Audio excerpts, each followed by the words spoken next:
Hi guys, ഇന്ന് നമുക്ക് പിള്ളേരെ പറ്റിക്കാൻ ഒരു ഡോണറ്റ് ആക്കിയാലോ. ബ്രെഡും ചോക്ലേറ്റും മാത്രം ഉപയോഗിച്ച് നമുക്ക് പെട്ടെന്നൊരു ഡോണറ്റ് തയ്യാറാക്കാം. എങ്ങനെയാണെന്ന് നോക്കാം. ഡോണറ്റ് ഉണ്ടാക്കാനായിട്ട് ബ്രെഡ് ഇതുപോലെ 4 സൈഡും കട്ട് ചെയ്തെടുക്കുക. ഒരു ബ്രെഡ് ഒരു ഡോണറ്റ് എന്നുള്ള കണക്കിലാണ് ഞാനിവിടെ ചെയ്യുന്നത്. ഇനി ഒരു പാത്രത്തിലേക്ക് അല്പം പാലൊഴിക്കുക. ഈ ബ്രെഡിനെ ഇതുപോലെ മുക്കിയെടുത്ത് നന്നായിട്ടൊന്ന് പിഴിഞ്ഞെടുക്കുക. ആ ബ്രെഡ് നന്നായിട്ടൊന്ന് നനയണം, അത്ര മതി. ഒരുപാടായി കഴിഞ്ഞാൽ ഇത് അടർന്നടർന്ന് പോകും. എന്നിട്ട് നന്നായിട്ടൊന്ന് സ്മൂത്തായിട്ട് ഉരുട്ടിയെടുക്കുക. ഇനി അതിനകത്തുള്ളൊരു ഹോൾ ഉണ്ടാക്കുക. വടയിലയും ഡോണറ്റും ഒക്കെ പോലെ തന്നെ ഒരു ഹോൾ ഉണ്ടാക്കുക.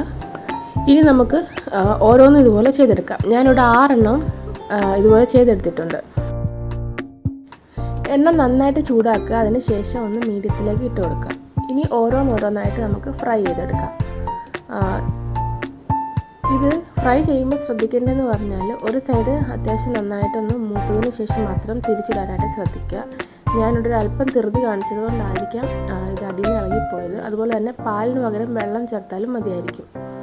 അപ്പോൾ ഇതെല്ലാം ഇതുപോലെ എടുത്തിട്ടുണ്ട്, ഫ്രൈ ചെയ്തെടുത്തിട്ടുണ്ട്. ഇനി നമുക്ക് ഇതൊന്ന് കോട്ട് ചെയ്യാനായിട്ടുള്ളൊരു സിറപ്പ് തയ്യാറാക്കാം. ചോക്ലേറ്റ് സിറപ്പ് തയ്യാറാക്കാം. ചോക്ലേറ്റ് ഏത് വേണമെങ്കിലും എടുക്കാം. ഡയറി മിൽക്ക് ആയാലും മതി. ഞാനിപ്പോൾ അമൂൽ ചോക്ലേറ്റ് ഉള്ളതുകൊണ്ട്, അമൂൽ മിൽക്ക് ചോക്ലേറ്റ് ഉള്ളതുകൊണ്ട് ഞാനിപ്പോൾ അതെടുത്തൊന്ന് ഡബിൾ ബോയിൽ ചെയ്ത് എടുത്തിട്ടുണ്ട്. ഇനി ഓരോന്നും ഇതിനകത്തിലൊന്ന് മുക്കിയെടുക്കുക.